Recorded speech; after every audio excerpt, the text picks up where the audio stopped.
வணக்கம். விளையாட்டு வீரர்கள் தங்களுடைய திறமையை விளையாட்டுத் துறையில் நிரூபிச்சிருக்காங்க.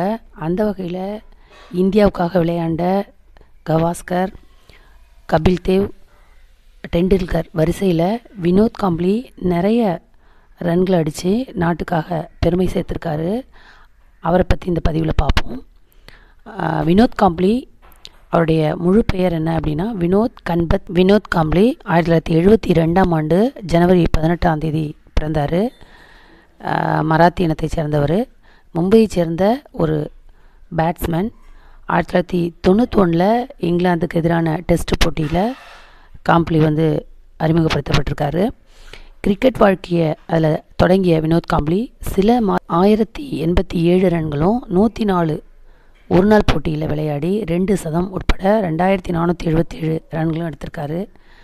ஒரு மக்களால் விரும்பப்பட்ட ஒரு பேட்ஸ்மேன் வினோத் காம்ப்ளி. சச்சின் டெண்டுல்கரோட நெருங்கிய நண்பர் இவர்.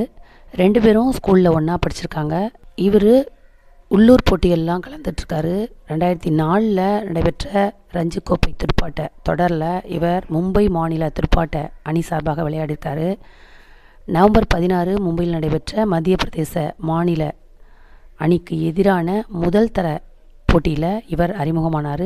அந்த போட்டியில் முதல் ஆட்டப்பகுதியில் 99 பந்துகளில் 68 ஓட்டங்களை எடுத்து பாண்டே பந்து வீச்சில் ஆட்டம் இழந்திருக்காரு. அதன் பிறகு பந்து வீச்சில் 5 ஓவர்கள் வீசி 3 ஓட்டங்களை விட்டு 25 பந்துகளில் 24 ஓட்டங்களை எடுத்து பாண்டே பந்து வீச்சில் ஆட்டம் இழந்தார். இந்த போட்டி டிராவில் முடிஞ்சது. அடுத்து சர்வதேச போட்டிகள்னு பார்த்தோம்னா 1993 இங்கிலாந்து துடுப்பாட்ட அணியில் இந்தியா சுற்றுப்பயணம் செய்து விளையாடியது. ஜனவரி 29 கொல்கத்தா ஈடன் கார்டன்ஸில் துடுப்பாட்ட அரங்கில் நடைபெற்ற இங்கிலாந்து துடுப்பாட்ட அணிக்கு எதிரான முதல் தேர்வு துடுப்பாட்ட போட்டியில் இவர் ஆரம்பித்தார். அந்த போட்டியில் முதல் ஆட்டப்பகுதியில் 28 பந்துகளில் 16 ஓட்டங்களை எடுத்து பந்து வீச்சில் ஆட்டமிழந்தார். 2வது ஆட்டப்பகுதியில் 26 பந்துகளில் 18 ஓட்டங்கள் எடுத்து இறுதி வரை ஆட்டம் இழக்காமல் இருந்திருக்காரு. இந்திய அணி 8 இலக்குகளை வெற்றி பெற்றுச்சு. 1995ஆம் ஆண்டில் நியூசிலாந்து துடுப்பாட்ட அணி இந்தியாவில் சுற்றுப்பயணம் செஞ்சு விளையாடியது. நவம்பர் 8 கட்டாக்கில் துடுப்பாட்ட அரங்கில் நடைபெற்ற நியூசிலாந்து துடுப்பாட்ட அணிக்கு எதிரான 3வது தேர்வு துடுப்பாட்ட போட்டியில் இறுதியாக விளையாடினார். இந்த போட்டியில் முதல் ஆட்டப்பகுதியில் 28 பந்துகளில் 16 ஓட்டங்களை எடுத்து ஜார்விஸ் பந்து வீச்சில் ஆட்டமிழந்தார். 2வது ஆட்டப்பகுதியில் 26 பந்துகளில் 18 ஓட்டங்கள் எடுத்து இறுதி வரை ஆட்டம் இழக்காமல் இருந்தார். ஒரு நாள் பன்னாட்டு துடுப்பாட்டம்னு எடுத்துக்கிட்டால் 1991ஆம் ஆண்டில் இந்திய துடுப்பாட்ட அணி துபாயில் சுற்றுப்பயணம் செய்து வில்ஸ் கோப்பை தொடரில் விளையாடிச்சு. அக்டோபர் 11 சார்ஜா துடுப்பாட்ட அரங்கத்தில் நடைபெற்ற 2வது ஒருநாள் பன்னாட்டு துடுப்பாட்ட போட்டியில் இவர் அறிமுகமானார். இந்த போட்டியில் இவருக்கு வாய்ப்பு கிடைக்கல. இந்த போட்டியில் இந்திய துடுப்பாட்ட அணி 60 ஓட்டங்களால் வெற்றி பெற்றுச்சு. 2000ஆம் ஆண்டில் இந்திய துடுப்பாட்ட அணி துபாயில் சுற்றுப்பயணம் செய்து கோகோ கோலா கோப்பை தொடரில் விளையாடிச்சு. அக்டோபர் 29 சார்ஜா துடுப்பாட்ட அரங்கில் நடைபெற்ற இறுதிப் போட்டி ஒரு நாள் பன்னாட்டு துடுப்பாட்ட போட்டியில் இவர் இறுதியாக விளையாடினார். அந்த போட்டியில் 15 பந்துகளில் 3 ஓட்டங்கள் எடுத்து பந்து வீச்சில் ஆட்டமிழந்தார். இந்த போட்டியில் இலங்கை அணி 245 ஓட்டங்களில் ஒரு வெற்றியாளனின் வாழ்க்கையை விடவும் வெற்றிகளை கையாள தெரியாமல் வாழ்க்கை தொலைத்தவனிடம் இருந்துதான் பல பாடங்களை கற்றுக்கொள்ளலாம். அவர்களின் வாழ்க்கையில் பல கதைகள் இருக்கும். சிலவற்றை நாம் பின்பற்றணும், சிலவற்றை அப்படியே புறக்கணிக்கணும். அந்த வகையில் வினோத் காம்ப்ளியின் வாழ்விலிருந்து கற்றுக்கொள்ளவும் விட்டு விலகவும் நிறைய விஷயங்கள் இருக்குது. இப்படி இந்தியாவுக்காக விளையாடி மிக சாதனைகள் படைத்த வினோத் காம்ப்ளி தன்னுடைய பர்சனல் லைஃப்பில் நிறைய விஷயங்களை இழந்திருக்காரு. என்னன்னு பார்த்தோம்னா, குடிகாரர். இரவெல்லாம் குடித்துவிட்டு ஒவ்வொரு வீரரின் அரை கதவுகளையும் தட்ட ஆரம்பிப்பார். வினோத் காம்ப்ளியை பற்றி மக்கள் என்ன நினைக்கிறாங்க அப்படின்னா, அவர் ஆட்டத்தை விடவும் அவரின் பர்சனல் விஷயங்கள் தான் செய்திகளாகும்.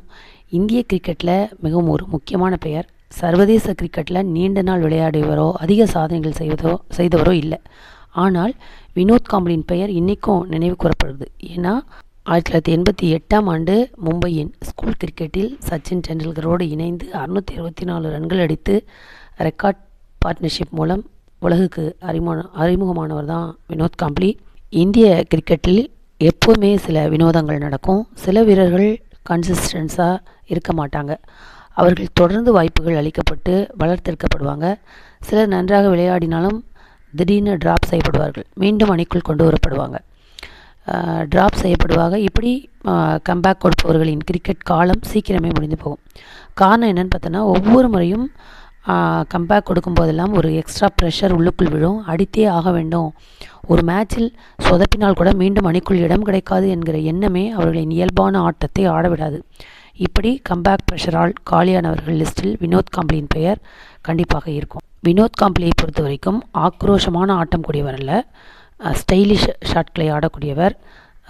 ஸ்ட்ரைட் டிரைவ் அற்புதமாக ஆடுவார். இவரோட லேட் கட் சிறப்பாக இருக்கும். அதே போல் கவர்ஸில் ஆடுவதும் காம்ப்ளிக்கு பிடிக்கும். 1991 சர்வதேச கிரிக்கெட்டை தொடங்கியவரின் கரியர் 9 ஆண்டுகள் இந்திய அணியில் நீடித்தது.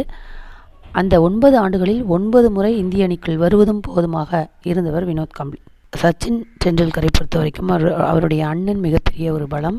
சச்சின் ஃபோக்கஸ் இழந்து விடாமல் கெரியர் மூலம் அவரை தாங்கி பிடித்து கொண்டே வந்தார். அருகிலேயே இருந்தார், வழிகாட்டினார், வழி விலகாமல் பார்த்து கொண்டார்.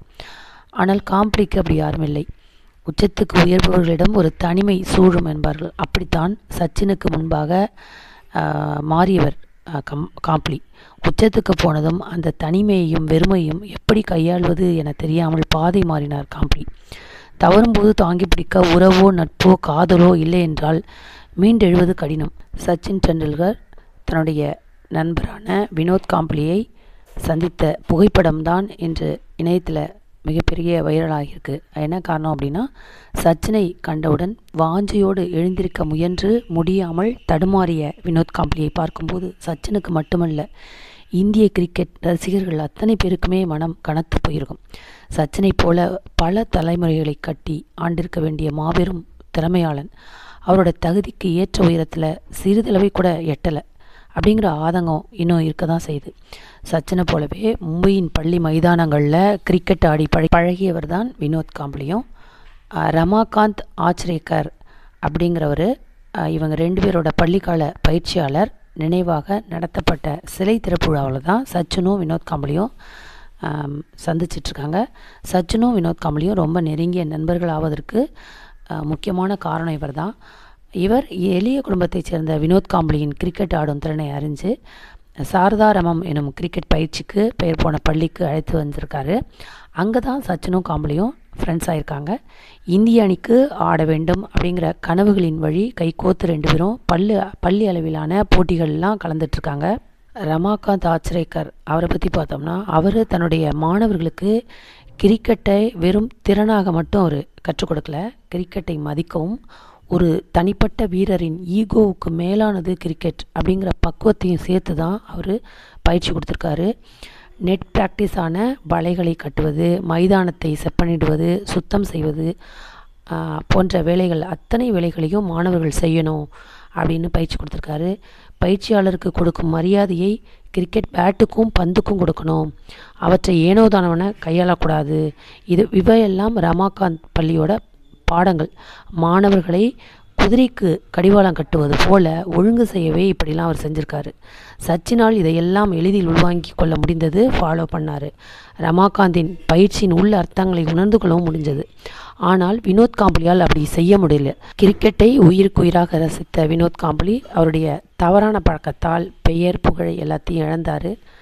புகழின் உச்சத்தில் இருக்கும்போது சாதாரண ஹோட்டலில் வேலை செய்யும் ஒரு பெண்மணியை காதலித்து திருமணம் செஞ்சுக்கிட்டாரு. அவர் 2 கோடி மதிப்பில் பிரம்மாண்ட வீடு ஒன்றை கட்டினார். தற்போது அதனுடைய வங்கி லோனை திரும்பி செலுத்த முடியாமல் 8 கோடி மதிப்பில் உள்ள அவருடைய வீடு ஏலத்துக்கு வந்திருக்கு. ஒரு பக்கம் வீட்டை இழந்து ஹாஸ்பிட்டலில் சிகிச்சை பெற்று வரும் வினோத் காம்ப்ளிக்கு சச்சின் உட்பட பல முன்னாள் வீரர்கள் உதவி செஞ்சு வராங்க. இவருக்கு ஆரம்பத்திலிருந்தே சச்சின் எவ்வளவோ அறிவுரை கூறவும் கேட்காமல் ரொம்பவும் அலட்சியப்படுத்தினார் வினோத் காம்ப்ளி. அவருடைய வாழ்க்கை இன்றைக்கி மிகவும் ஒரு மோசமான நிலையில் இருக்குது. இதற்கு காரணம் அவரே தான். ஸோ நமக்கு எவ்வளவு திறமை இருந்தாலும், எவ்வளவு புகழுக்கு உச்சிக்கு போனாலும், நம்மளுடைய ஒழுக்கத்தை சீர்குலைக்கக்கூடிய விஷயங்களை செய்யக்கூடாது. ஒழுக்கமே நம்மளுடைய உயர்த்தும். ஏழையாக இருந்தாலும் பணக்காரனாக இருந்தாலும் புகழ்பெற்றவனாக இருந்தாலும் நம்முடைய நிலையை சரியான ஒழுக்க கட்டுப்பாடுகளை நம்ம மீறினோன்னா நமக்கு நம்முடைய வாழ்க்கை சீரழியும் அப்படிங்கிறதுக்கு இது ஒரு மிகப்பெரிய உதாரணம். வினோத் காம்ப்ளே பற்றி தெரிஞ்சவங்க கமெண்டில் சொல்லுங்கள். நன்றி.